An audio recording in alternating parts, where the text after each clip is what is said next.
I'm a dude, and I'm inviting you to join me on a podcast about brews. Does that include stouts? Yes, of course it includes stouts. Like I was saying, join us every Saturday on the journey into... Wait a minute. Do you guys do anything about, like, IPAs? Yes, Stuff like that? yes, we do IPAs. Okay. Yes. Anyway, join us on the Journey into Comics Network for Brews with Dudes. Whoa, hey, have you guys ever... Do you care if I bring some Zima on? Yes, I care if you bring Zima. Zima doesn't count. Zima's... Dr. Dongo. Anyway, join us every Saturday for a podcast that delves into the craft brew world.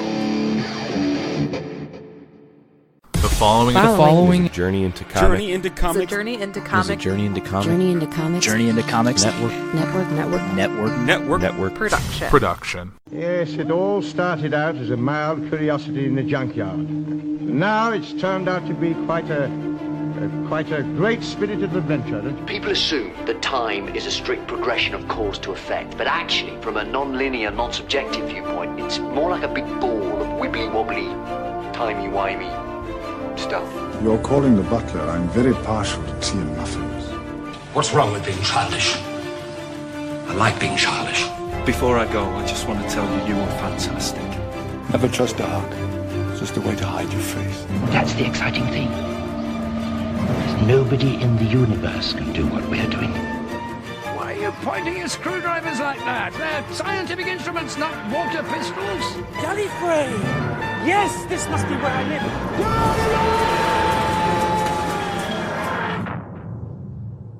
What's up, ladies and gentlemen? Welcome back to another episode of GallifRadio. I am your host, Nate. Today, joining me on episode 7, welcome back to the show, both my companions, Sara and Veronica. How are you guys doing? I'm good. I'm good. Hi. Excellent. It's a later evening in our recording process here. It's been a long day. We have watched some Doctor Who. Yeah, we have a lot to talk about. We watched a couple of episodes, and we have some things to say about them, I guess you could say. Yeah, well, do you guys want to just get right into it? Do you guys want to, how you guys been? What's been up? Yeah, well, I worked a lot this weekend. I was very tired. I topped it off with catching up with an episode of Doctor Who. We watched some classic Doctor Who that also kind of correlated with one of the episodes we watched, Arachnids in the UK, or whatever that was called, right? Yeah, very good. Yeah. All right, I did it. Episode 4 of this new series. Well, why don't we start talking about that, because then we can talk about the classic Who that we watched that kind of correlates to that. Sure. What did you guys think of Arachnids in the UK? Well, that's a loaded question. I don't know. Did I like it? We'll talk about it. What did you think? At first, we thought we were going to like it because it was like all creepy, like The Shining with this hotel. Yes. And the premise is cool, but It started strong. Then it kind of lost me a little bit, I think. Yeah.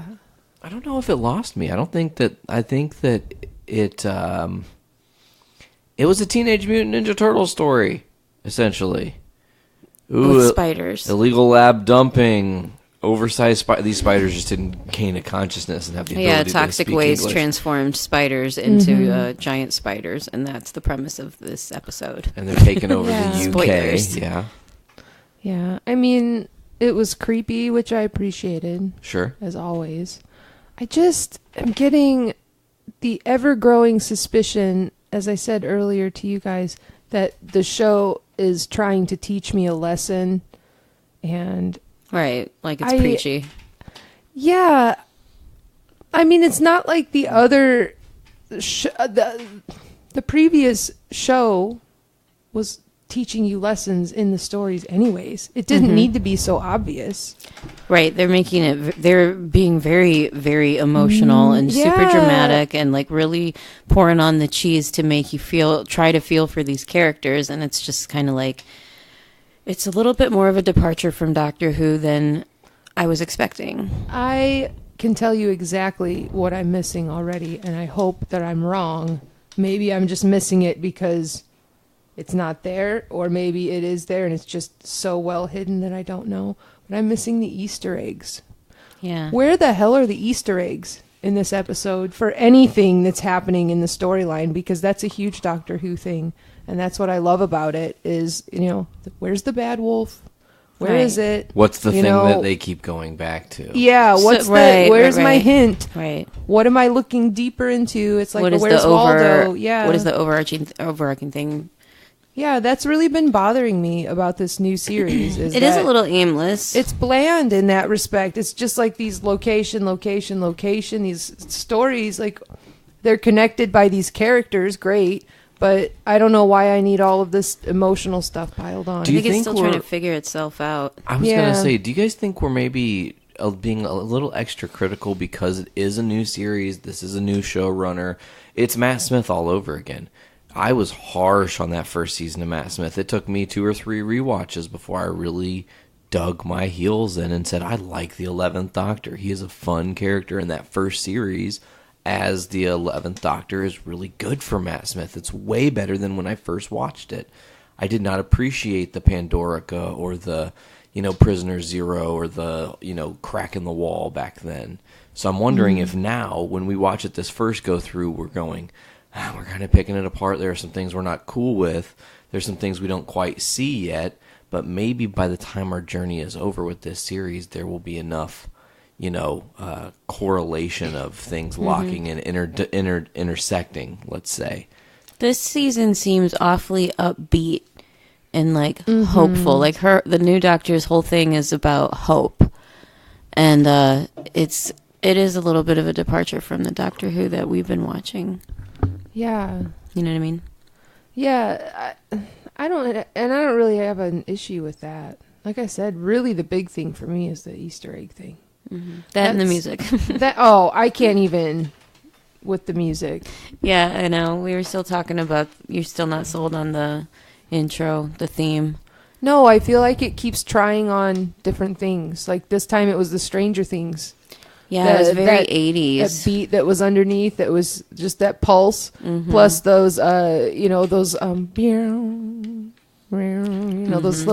those little pad hits or whatever you want to call them, that are in the background. They kind of have a what do you call that? Theremin vibe to them. And that was there was way too much with whatever it was supposed to be a cello or something that was this emotional string line that was playing. It was incredibly just it was pulsing, I'm seeing the part in my mind's eye, and how many hairpins in and out, how many different, why it was and everything was vibrato, and it was just so much. And it didn't have to be. Let's back it up just a little bit here, and I know we're in the music, but I do want to kind of give a rough synopsis of some of the things that are happening with the TARDIS crew and what's going on. They finally go home to Earth. The Doctor, after the first episode, has finally successfully got everybody back to where they can go home now. Mm-hmm. And let's see. V, tell me, what's up with, what do they do with Yaz? What's up with that? They decide to go have tea at Yaz's. Yeah, fuck yeah. Except for Graham. He wasn't down with that. No. He went off on his own sad adventure. And then they went to go to Yaz's apartment because they were right outside her place or whatever, her flat. Mm-hmm. And then they meet Yaz's family, and her dad's weird. Her dad wants to make them food and is excited that she brought friends home because apparently she doesn't do that. And I can see why, because her sister was super bitchy. Sophia, I think. I don't know. I didn't catch her name. So anyway, they go to the neighbor's house to get a parcel that was supposed to be delivered there by mistake or some shit. And then they discover that this neighbor is wrapped up in a spider web. And her whole house is covered in spider webs. And then somehow they end up at... Yaz's mother works for this hotel where, the hub of the spiders is, or whatever. Yeah. I'm having a hard time recalling. No, you got it. Dead on. Yaz's mom goes to the hotel that's not yet open, and she's, trying to get a head start because she's the general manager. Oh, yeah, and then she walks in on the big, owner of the hotel who's also, running for president in 2020 in America or some shit. Yeah, what? A horrible, American portrayal of America Yeah. by an American actor. I can't remember. Was he like Mr. Big from Sex and the City? Was that the same guy? Let's see. He was... He was smarmy enough. Oh, what the hell was the guy's name, though? I don't know. I'm terrible with names. He looked really familiar, though. I've seen Jack him. Robertson. Yeah, okay. Chris Noth. Yeah. And Chris Noth did Sex in the City. I was right. Castaway, Law and Order Criminal Intent, The Good Wife. Yeah, this guy always plays a douchebag. Hmm. Like, he was perfectly cast, I suppose, to be the American douchebag presidential nominee. So anyways, Yaz's mom walks in on this douchebag talking to some young thing. Frankie. Yeah, some girl. About the fact that the hotel is on toxic waste or some shit. Yeah, and he's like, deal with the problem. I don't care how you deal with it, just deal with it. And sends Right, her off. cutting corners and whatever, and then fires Yaz's mom for overhearing the stuff, and then super dramatic. Yeah, so she calls Yaz to come pick her up. So everybody ends up at the hotel.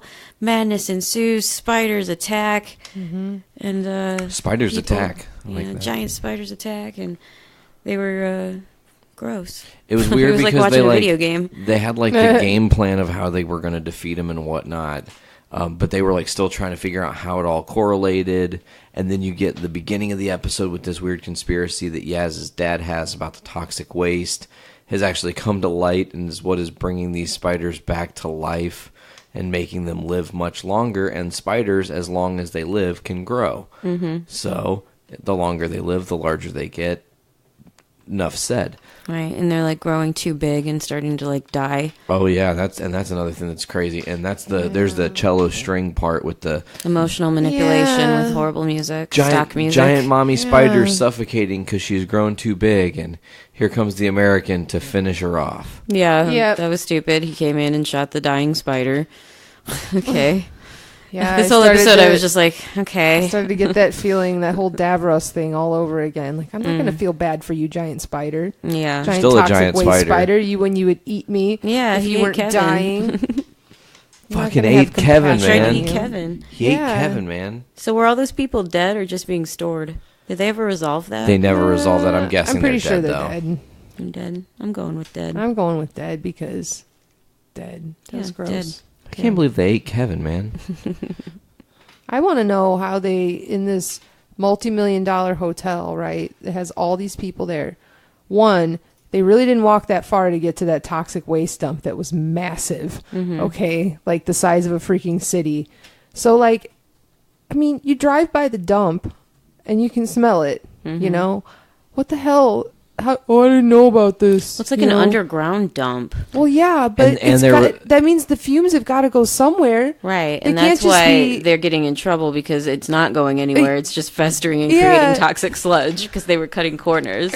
Correct. To save the bottom line, you know. God. Classic American story.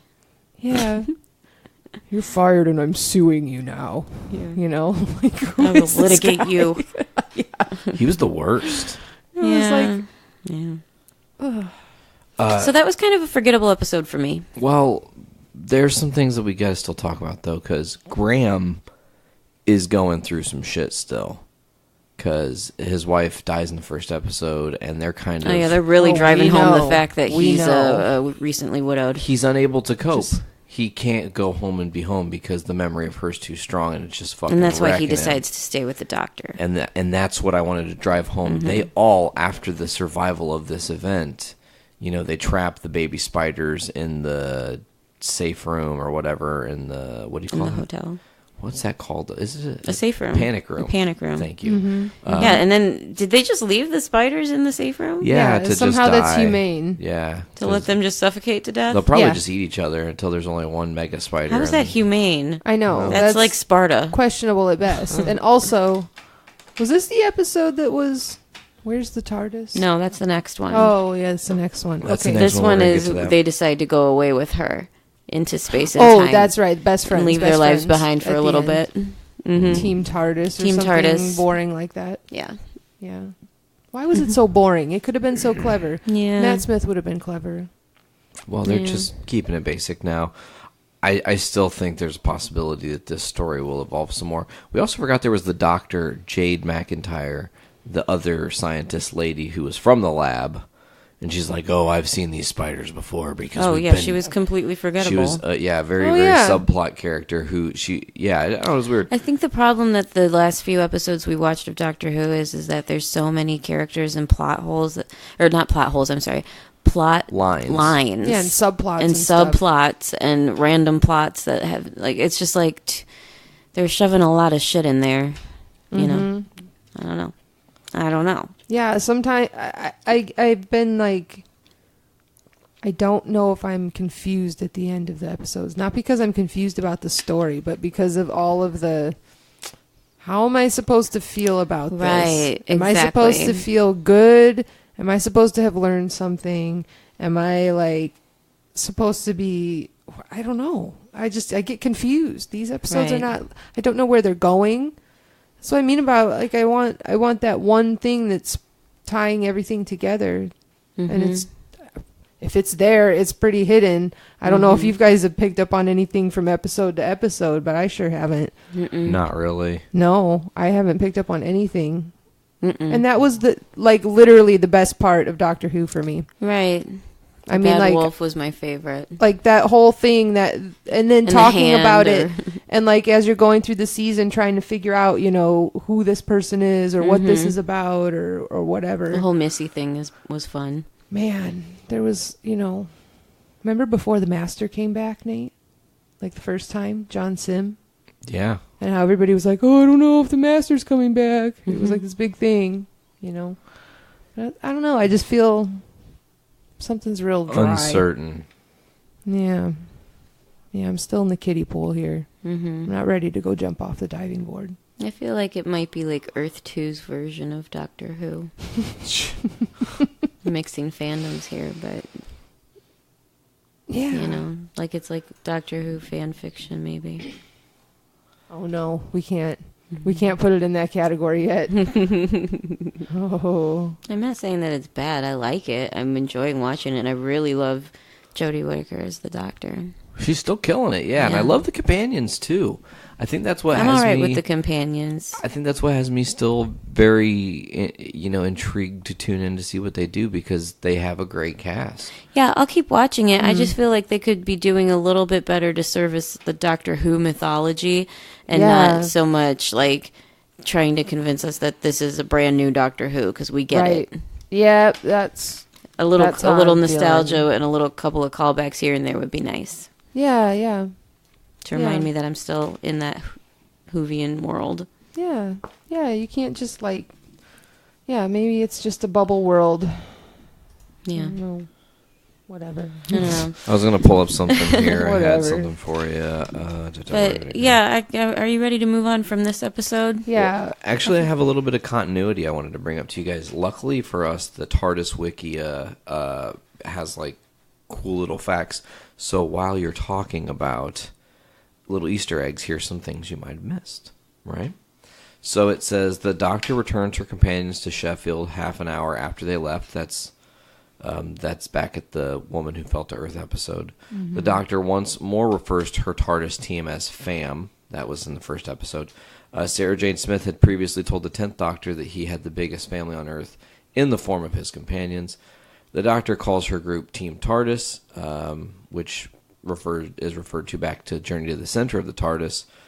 The Doctor reiterates in this episode her dislike of guns, which they have multiple references. Uses a psychic paper, which we haven't seen, I don't think, yet this season. Was that the first time we saw psychic paper? I think we've seen it. I think it's been... Has it? I think so. Subtly? I think At least once. I can't remember. It's hard to remember. The Doctor also states she calls people dude now, which I love that. I caught that. I'm calling people dude now. I dug that. Okay, so yeah, that episode was okay. I don't think it's the best episode, but I think it was a decent. I thought it was kind of a forgettable episode. One thing I will say, it was not. It was not scary like I had read reports. Yeah, you had hyped it up to be people are turning it off. It's so freaky. That's what it even said too. There were some people. The Weeping Angels were freaky. The Weeping Angels were freaky. Silence was freaky. The silence was freaky. Yeah. Mm-hmm. That was not freaky. That was The just like... spiders were not freaky. It was just like, oh man, I feel like I'm watching a video game. Yeah, it wasn't like arachnophobia. That movie. That's worth a rewatch. There was some... Speaking of watching old spiders, this episode of Classic Who we watched... let me find the title. Consult the book. I'm going to consult our book here. The Making of Doctor Who. Yeah, Planet of the Spiders. We watched that. 6 episodes. The blue crystal the Doctor found on the planet. Oh, Jesus, this is ridiculous. Do you want to read it, Sarah? You're our resident librarian. Did you really just give up on that? That was so incredible. silly. It's so that was silly. incredible. You were like one line in and said, nope, not today. All right. What am I reading? The Planet of the Spiders. That's the 6-episode One arc paragraph. we watched. I read like 4 chapters last episode. Wow. The blue crystal, what is this? Okay. Planet of the Spiders, 6 episodes by Robert Sloman. I don't know how to say his name. Slow, man. Yeah, that's what it is. Whoa, man. Okay, the blue crystal the Doctor found on the planet Metebolus 3 and gave to Joe Grant as a wedding present in The Green Death 1973 is vitally important to the giant spiders who rule the planet. Using a group of mystics at a Tibetan meditation center as their channel, the spiders send an emissary to recover the crystal. The Doctor and Sara are transported to Metebolus, and the Doctor leads a revolt of the planet's human slaves against their spider rulers. He defeats the Great Queen of Spiders, but in the process his body is riddled with deadly radiation.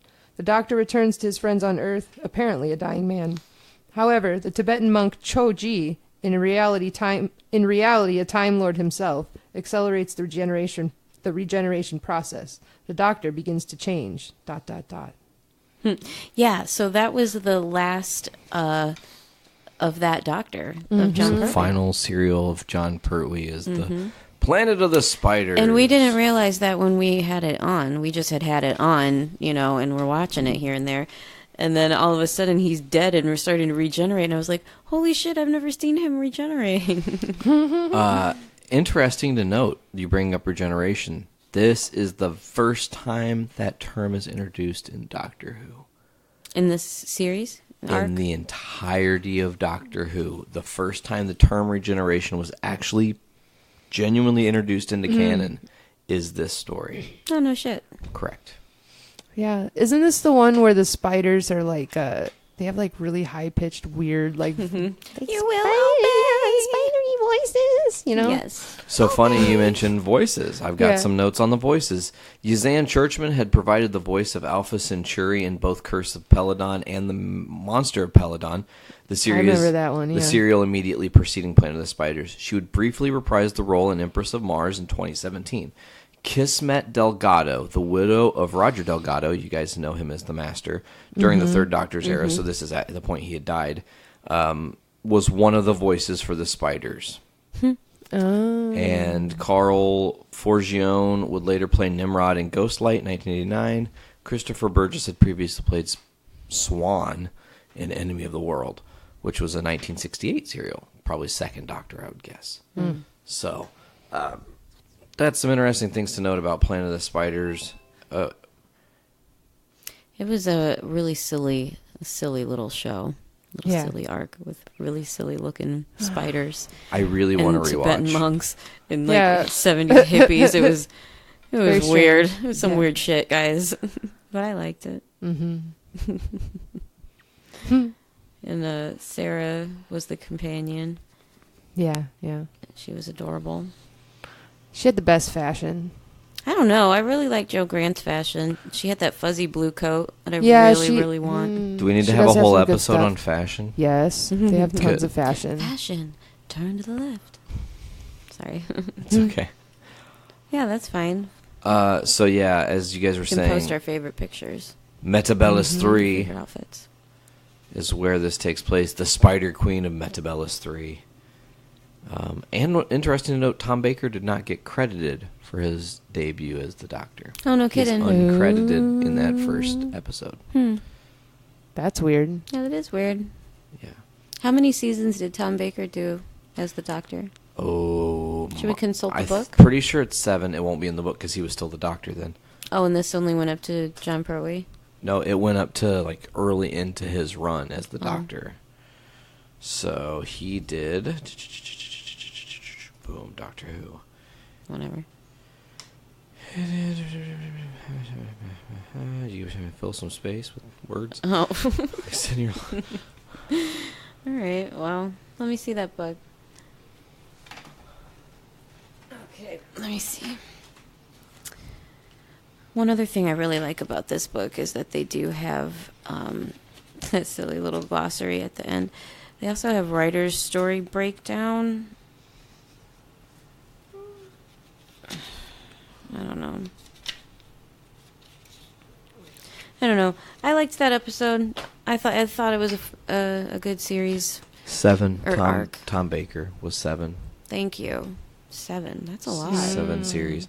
The longest ever as Doctor. Wow, that's a long time. No wonder so many people like him and can associate him as their Doctor. Exactly. He had the longest run. That makes sense now. I really, really was hoping and wishing that David Tennant would break that when he was on his way to the 5th season, and then after the 4th season they announced there's not going to be a 5th season. What? And then they're going to do specials instead, and I was like, nope, it's done. He's going away now. And then they announced that he was being recast. And Speaking of specials, didn't you say there's some news about specials? And that's a motherfucking segue. Riding on the Segway. Okay, so that was my Segway song. So I want to get what? You're riding on my Segway, riding on my Segway. It's a Segway song. Okay, what? Okay, so Doctor Who Christmas special has been scrapped for this year. Yeah, I think that's weird. So what are your guys' thoughts? Give me your thoughts, opinions. What were the reasons? What are like the actual reasons they decided not to do a holiday special? Yeah. Is it because it's Christmas?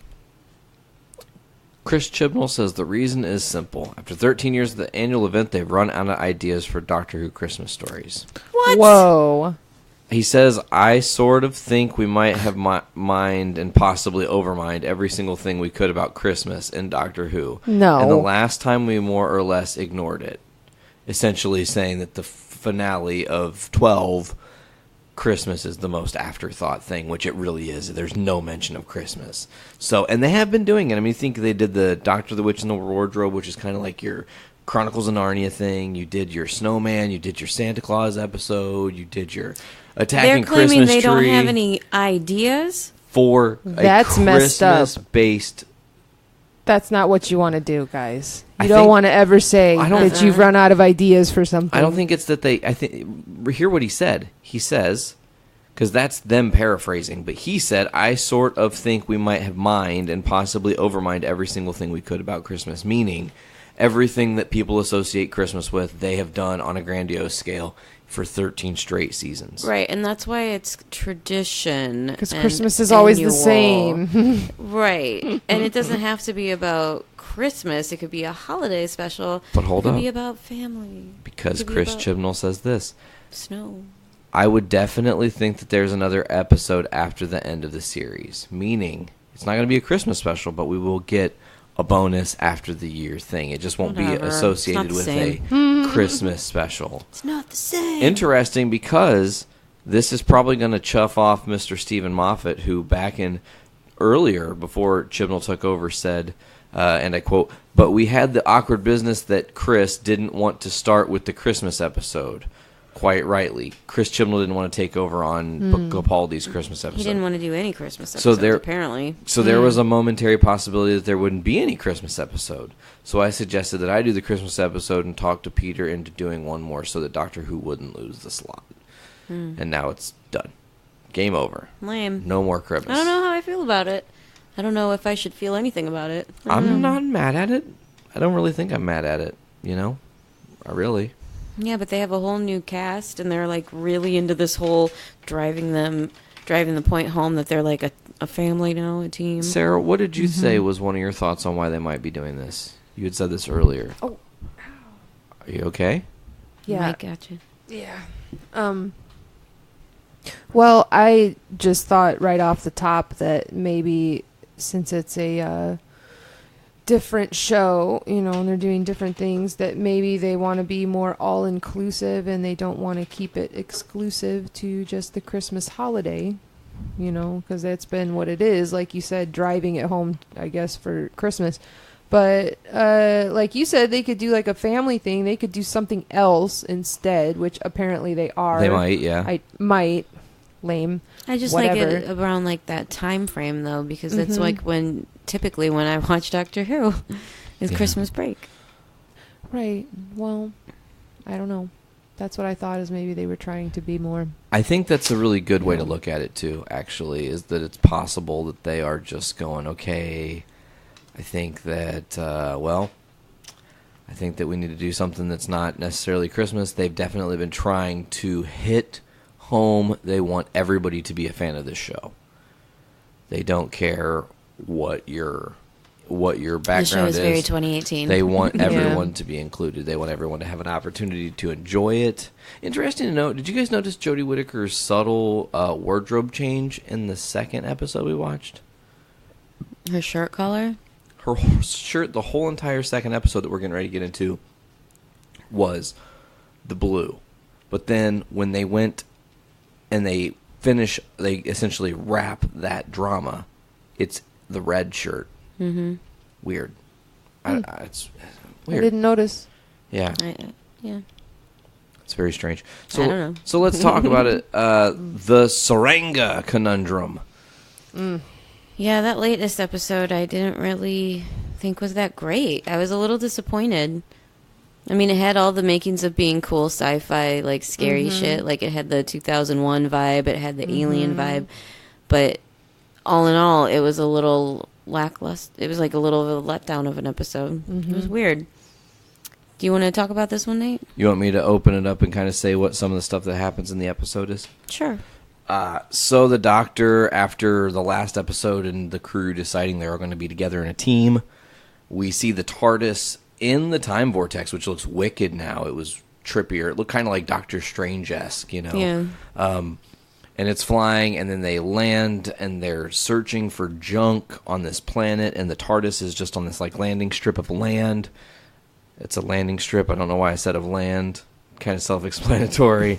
But they're searching for these things, and they think they find something, but they actually find a sonic bomb.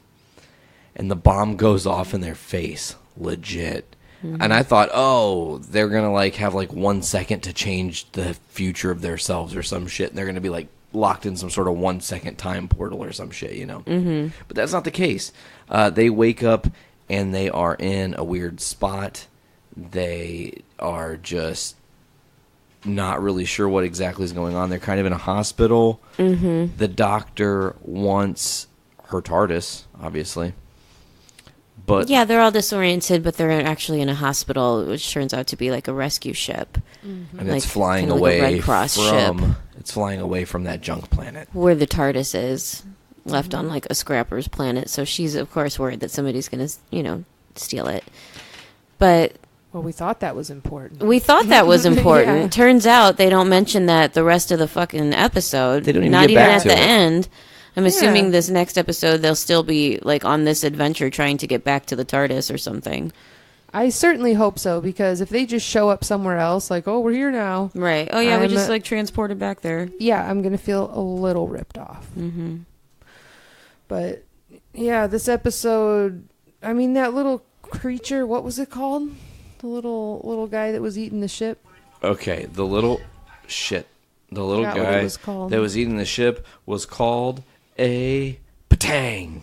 Oh, yeah. Patang. It looked cute, but I guess it could just like eat anything, and it was just actually wanting to eat and consume energy. Right. All I kept thinking the entire episodes are like, it can't be trapped because it just eats through everything. I mean, Torchwood. Don't you remember the thing that Owen steals, the little thing, and he's like, vroom, and like throws it on the ground and it captures, like puts it in a prison? Yeah. How is it? That's not matter. Like, why can't but they it's energy, and he eats energy. Trap it like that. True. It is energy. Is it? Yeah. I was just thinking, like, what? because it was just eating like parts of his ship, you know? Right. It was just eating everything. It was eating metal, but Yeah. then the doctor determined that it really was searching out energy sources. So, and like, basically, the whole episode was just really long. confusing. It was really long, and it was just like private conversations between different characters. It was like I was watching a really long play. And then the man baby. Yeah, there was a character who He's dude, a gift tan.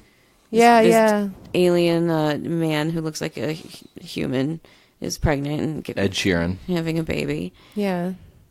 Like there's all these random subplots that I didn't really feel all that invested in. Mm-hmm. And like the pilot and her brother, this like sick pilot and her brother, like you know, having to like control the ship to like steer them. I mean, there's so many convoluted plot lines that didn't even need to be happening. Like none of those stories even needed to happen, I guess. You had not that deeply anyway. The lady pilot, what is her name? Eve Cicero, I think. And she has like pilot's heart or whatever. So she has to have like the adrenaline blockers that she keeps. I'm assuming it's some injecting. kind of disease she's gotten from flying. Yeah, and like getting like adrenaline rushes. Yeah. So like that subplot's going on. And they didn't really explain how she's flying this ship. She's just like somehow plugged into it all of a sudden. Yeah, they don't really explain that either at all. It was like we were supposed to care about all these things, but they didn't bother explaining any of these things. Right. Like, don't just demand my emotional investment. Right. Like, I feel a little like ripped off from this episode. I only have so many fucks to give about these characters, to put it bluntly. Right. And I just can't invest in that many people that I know somebody's gonna die. These people are not lasting past this episode. Like, why do I need to invest so much energy into someone died, brother, this or that? Like, I don't care. I don't know. I don't know. I didn't care in this episode anyways. I think the reason that these last couple of episodes we've been having a hard time with is because they have been like purposeless. Yeah. At least it seems. There's no connecting tissue. Like I said, I hope there is. But We just don't see it right now, exactly. Yeah. It's making me become less invested in it, though. Me too. So here's an interesting thing. Sarah, again, talking about Easter eggs, and there's something that we probably need to talk about. In this episode, we actually see images of the Cyberman, Ood, Weeping Angel, the Raxatoricophallopatorius, the Suntaran, Silent Silurian, and a Zygon in quick succession. I haven't seen any of those. You did, though. When she's searching the Patang on the console, those quickly roll through the Rolodex. You see each of their images really fast. Oh, I think I was eating a bite of cereal at that point and didn't see any of those. Yeah. I've been really jamming this new Cornflakes Lucky Charms cereal. Yeah. Frosted Flakes Lucky Charms. Yeah. Frosted Flakes Lucky Charms. Yeah, not cornflakes. Cornflakes are boring. Whatever, yeah. Frosted Flakes, cornflakes, whatever. But it is my jam. I'm really into them. The Patang was a cute little monster. I liked that monster design. It was cute. Because it you had like when the thing's moving really fast, you're like, oh my god, this giant thing is gonna fucking wreck that dude. It's this tiny little naked thing. It's this tiny little naked monster guy. He's so cute. Yeah, and for some reason, like the ship is gonna blow up. There's a bomb on their ship. I can explain that. Okay, go ahead. Sorry, I didn't mean to cut you off. I could have explained it too, but you can go ahead and explain it probably more eloquently than I can because I don't really care. There's not really a bomb on their ship. There's a self-destruct thing to protect the people that are at the hospital the ship is going to. Right, and in case there's insurgents. And aboard. The ship is under duress. It's noticed that there's a Patang on board, and it's sent back and said, are you in danger? They've had to lie and say, no, we're not in danger. Because we don't want you to blow us up.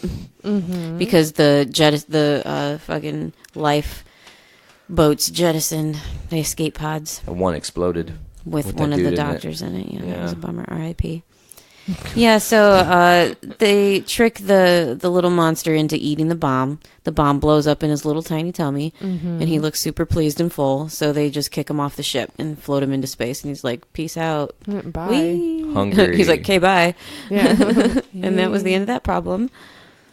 And then So, the dude had his baby, and that was fine. The brother ends up piloting the ship. Yeah, the sister died, R.I.P. The brother pilots the ship, and they're fine.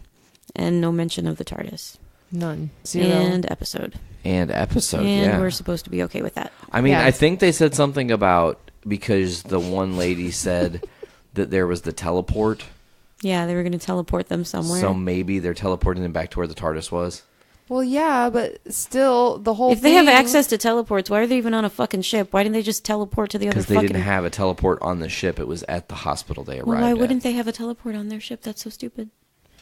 Well, it's supposed to be the 60-something century. 67th century, actually. Then why wouldn't they be thinking about that? Have, like, emergency teleport or... If they bother having teleportation systems, why not just travel exclusively that way? You guys are airtight. There's not getting shit past you. Damn. No. This is Doctor Who, man. You're supposed to be looking into it. And I'm looking into it, and I'm seeing a void. And I'm trying to be pleased because it's Doctor Who. But things keep getting in the way. You know? I like how the doctor also claimed that she was a doctor of medicine, science, engineering, candy, floss, Legos, philosophy, music, problems, people, and hope. Mostly hope. I do really like her as the doctor. Yeah. I don't want to take away anything from that. I do like that. No. I just feel like it's not quite sold me as Doctor Who yet. We'll keep watching. Tim Price, interestingly enough, receives a creator credit for the Pting, the first time such a credit is given on a creature or character's first appearance. Interesting. Maybe they'll be using it some more. Well, I don't know about that. I did say we were watching another new show that had a Doctor Who cast member in it.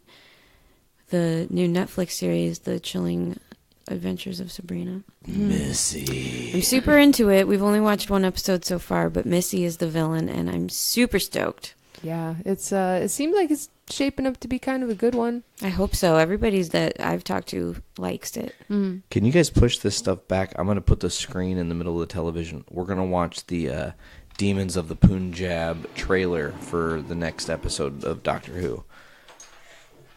So Okie dokie. If one of you could push the, yeah.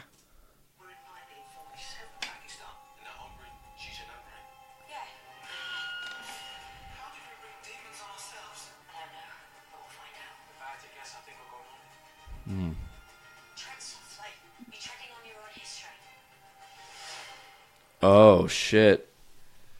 Don't forget to click below and subscribe to the official Doctor Who YouTube channel. Thanks, Jody. You the bomb. So that looks interesting. It looks like they're going to be infringing on Yaz's like ancestors and her timeline, and that they're going to be possessed by demons of some sort. Okay. Interesting. Looking forward to it. We shall see. Yeah. Okay. Well, is there anything else we want to do before we get out of this episode? We got a pretty short one for our audience this week. Yeah, I feel like we covered pretty much what we wanted to talk about. I'm not really feeling the last couple of episodes. I'm hoping that it settles in after, this next episode or two. Picks up. Yeah. A little bit. Yeah. I mean, I'm still going to watch and see where it goes and be into it and wish for the best. Let me see that book, please. Sure. Okay, so here's the deal. Okay. So there are 4 possible options here. Do you want the left page or the right page? The left. Left page. Okay. I know what one we're going to watch because I've already seen some of it and it's really great. For our next assignment, for the next classic cut, we're going to go back to the Second Doctor and watch a 6-episode arc called The Enemy of the World. Sarah, do you remember The Enemy of the World? It's really clever because Patrick Troughton plays 2 different characters. I love him. Yeah, he does. He plays like an plays evil the dictator. doctor and an evil dictator. Yay. Yeah. And I'm so pleased. Amazing. It's so good. It's definitely... He kind of reminds me of Mo Howard. Yeah, a little bit. You end up forgetting that he is playing a different character, though. Like, you forget it. It's almost 2 different people, genuinely. Yeah, he's a really good actor. Cool. Yeah. Well, I'm excited about that. That so sounds we'll be good. checking out The Enemy of the World. Sweet. I think that's going to do it this week for GallifRadio. As always, folks, you can check us out every other Friday right here on the Journey into Comics Network at journeyintocomics.com. Go to iTunes, Podbean, Stitcher Radio, Google Play Music, or Spotify. Just search Journey into Comics Network. You can get all the different shows on our network, whether it's Journey into Comics, Poor Entertainment, Poor News, Adulting Ain't Easy, Foodies Watching Movies, Journey into Wrestling, Podcastrophe, Kids for Sale, Voice Survival Podcast, this one, GallifRadio, Brews with Dudes, Best of the Week. I think I got them all. Damn. It's a lot. Podcastrophe also has its own feed. I think that's important to mention. Go to podcastrophypod.podbean.com. Bingo. Nailed all the plugs this week for GallifRadio. I think that's going to do it. You good, Sarah? You got anything else to add? I don't think so. Other than like I feel bad that I have to complain so much about this new series. Yeah. I don't like to have to complain sorry, about this was it. a little bit of a bitch fest. Yeah, it's my stories, you know. I'm petting this cat right now. Very sacred This to you. is my stories. Your soaps. Yeah, I don't know. They're not really your soaps. It's more just like critiquing it because, like, you know, we're still going to watch it. And it means a lot to us. But it's not like we're hating on it. We're just finding the things that we're not quite satisfied with. And as fans of the series and long-tenured fans at that, I think we have that right, you know? Yeah. So, I agree. All right. So that's all. Maybe we'll find something less. I guess if we watch Enemy of the World, we'll have lots to talk about. Oh, man. Yeah, that'll be fun. We should probably start that like tonight. But okay. Well, I think that's going to do it for this episode of GallifRadio. This is episode 7. They ate Kevin, man. I am Nate. Sarah. And Veronica. We'll see you guys somewhere throughout space and time. Later.